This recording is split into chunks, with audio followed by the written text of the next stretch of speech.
ఒక లాయర్ దగ్గరికి హత్య చేసినోడొస్తాడు, హత్య చేశాడన్న ఆరోపణలు ఎదుర్కొన్నోడొస్తాడు, స్మగ్లర్ వస్తాడు, స్మగ్లింగ్ ఆరోపణలు ఎదుర్కొన్నోడొస్తాడు, టెర్రరిస్ట్ వస్తాడు, టెర్రరిస్ట్ ఆరోపణలు ఎదుర్కొంటున్నోడొస్తాడు. ఎందుకు? లాయర్ వాళ్ళ తరపున వాదించి పెట్టడానికి. అది లాయర్‌కు ఉన్నటువంటి ప్రాథమిక బాధ్యత, కాన్స్టిట్యూషనల్ బాధ్యత. స్మగ్లర్ అయినా, దొంగ అయినా ఎవరి తరపునైనా వాదించొచ్చు. ఆ లాయర్ గారు నమ్మితే వాళ్ళు కరెక్టే, వాళ్ళ మీద అన్యాయంగా కేసు పెడుతుందన్నది. అయితే ఆ లాయర్‌ని నువ్వెట్టా విచారిస్తావని పిలిచే అధికారం వ్యవస్థలకి లేదు. లాయర్ దగ్గర నిందితుడు ఉన్నప్పుడు నిందితుడిని అరెస్ట్ చేయడం అనేటటువంటిది చేసుకోవచ్చు. లాయర్‌ని ఇబ్బంది పెట్టకూడదు. ఇది రూలు. బట్ ఆ రూలు తప్పేశారు ఇప్పుడు. లాయర్లకే సమన్లు ఇస్తుంటే సుప్రీంకోర్టు జోక్యం చేసుకుంది.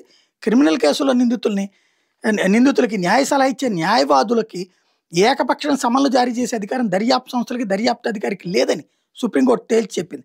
సీనియర్ న్యాయవాదులకు ఏకపక్షంగా ఎన్ఫోర్స్మెంట్ డైరెక్టర్ సమన్లు జారీ చేయడం మీద వివాదం రాయడంతో అంశాన్ని సుమోటోగా స్వీకరించి విచారణ జరిపిన భారత ప్రధాన న్యాయమూర్తి జస్టిస్ బిఆర్ గవాయ్ నేతృత్వం త్రిసభ్య ధర్మాసనం శుక్రవారం తీర్పు ఇచ్చింది. న్యాయవాది కక్షిదారు మధ్య జరిగే సంభాషణను కాపాడుతూ సమన్ల జారీ అంశం మీద దిశానిర్దేశం చేసింది.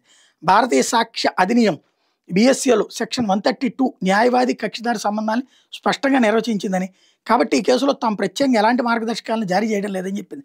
సెక్షన్ 132 కింద నిందితుడితో జరిగే సంభాషణకు రహస్యంగా ఉంచే హక్కు న్యాయవాదులకు ఉందని స్పష్టం చేసింది. అయితే సెక్షన్ 132లో పేర్కొన్న మినహాయింపుల కింద ఏదైనా అంశం వస్తే సమన్లు జారీ చేయొచ్చని తెలిపింది.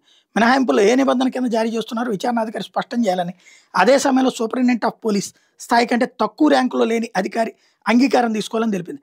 అధికారి కూడా విచారణాధికారి పేర్కొన్న మినహాయింపు మీద సంతృప్తిని రాతపూర్వకంగా వ్యక్తం చేయాలని, అప్పుడే సమన్లు జారీ చేయాలని స్పష్టంగా ధర్మాసనం. ఇందులో సింపుల్ ఏంటంటే టెర్రరిస్టు యాక్టివిటీసు, నక్సలైట్ యాక్టివిటీస్లో మాత్రం లాయర్ని అడగచ్చు, మీతో ఏం చెప్పాడు ఆ నిందితుడు వచ్చి అన్నట్టు. మిగతా కేసుల్లో నిందితుడు ఏం చెప్పాడో లాయరు దర్యాప్తు సంస్థలకు చెప్పాల్సిన అవసరం లేదు, చెప్పే బాధ్యత కూడా లేదు. ఇది అందులో మెన్షన్ చేసింది. అది అమలు చేయండి, మిగతా టైంలో లాయర్ల మీద వేధింపులు వద్దు అని తేల్చి చెప్పింది.